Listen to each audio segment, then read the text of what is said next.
I've told you before that I stayed with my grandparents quite a bit growing up, my grandpa and grandma Hopkins.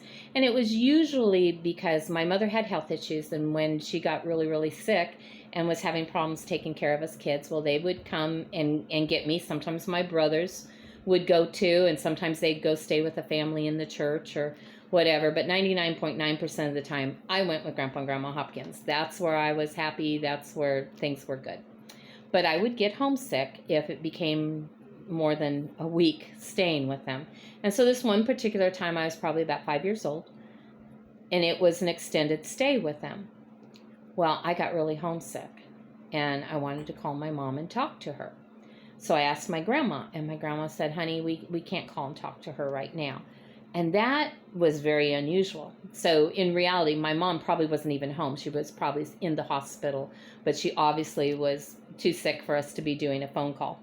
So, but at 5 years old, I didn't understand that. I just felt like she was keeping me from my mom, and I got really mad at her. And so I got to thinking that, if she was a different kind of a grandma, she'd let me make that call. She'd even take me home if I wanted to go home. She just wasn't being the right kind of a grandma. And so I told her that. And she was like, well, if I'm not the right kind of a grandma, what kind of a grandma am I supposed to be? So I said, well, you're supposed to be short, you're supposed to be fat, and you're supposed to be baking me cookies in the kitchen. Well, she just found the whole thing humorous. And it's like, I am almost short. I'm only 5'4".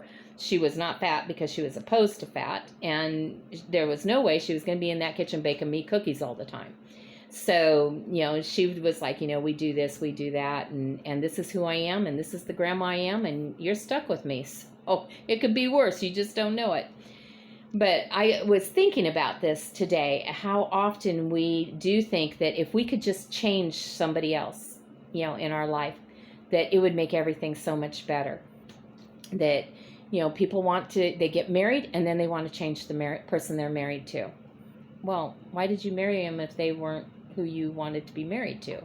Why would we, even though we're probably all guilty of it, especially when we're young, why are we thinking that we're the one that can improve somebody else?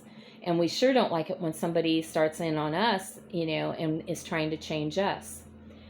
So my thing today is my grandma wasn't about to even try to be this image of what I thought a grandma should be. She was who she was, and I just had to deal with it. Like it or not, that's who she was. And I've learned, being older, that I just am who I am, and it's okay. And if it's not okay for somebody else, that's their problem. It's not mine. This is the way God made me. This is how I look. I'm pretty raw and natural. Didn't used to be. I used to feel under a lot of pressure to please a lot of people and to be what they wanted me to be. And the last 10 years of my life has had some major changes. And in those changes, I've been given the freedom to just be the woman that God created me to be. I used to wear makeup all the time. And, the truth is, I don't like wearing makeup. I don't like how it feels on my face. I don't like what it does to my skin. I don't like when that mascara runs in my eyes. And it was like an extra hour out of every day just to put it on. And it's expensive. And there just was a lot to it. There was no upside other than it seemed to make other people happy. But you know what? This is the face God created. And if people don't like looking at it, that's fine. Go look at somebody else's face. I don't care. God doesn't make mistakes, so this face is just fine. And I had to get comfortable with that myself. There's just a lot of things I changed. I don't try to cover my gray hair anymore. I don't worry about dressing a certain way. I dress with what's comfortable.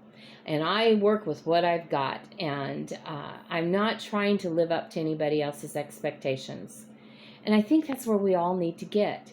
God made you a certain way. You look the way He chose for you to look. You have the personality that He gave you. I even think a lot of our likes and hopes and dreams are things that He put in us. And so, it's okay to just be you. Don't feel that pressure that you have to be who somebody else wants you to be. But if we could just be comfortable in our own skin and be comfortable with who God created us to be, Well, I'll tell you, for me, I found, oh, it's so much better. So much better. Not the pressure, not the worry, not that stress of, am I good enough? Do you like me or whatever? And, and I'm very thankful that I'm married to a man who just loves me the way I am. I don't think he's ever done anything that made me feel he was trying to change me or make me into something else. And I've never wanted to change him either. He is who he is. And I knew when we got married, I knew who I was marrying. I knew him. We were engaged for a year. I made sure I knew who I was marrying. And I love him. I know that he's not always going to look the way he does today and, or the way he did 10 years ago or whatever. Our looks change. Our personalities even change a little. Our health changes. Our abilities of doing things. Some things we get better at. Some things we can't do quite like we used to. It's just part of aging and growing and maturing. And it's okay. I feel like I have become a better person by not worrying about who somebody else thinks I should be. And so I kind of thank my grandma for being the woman she was, to just stand her ground that, you know what, this is who I am. Take it or leave it.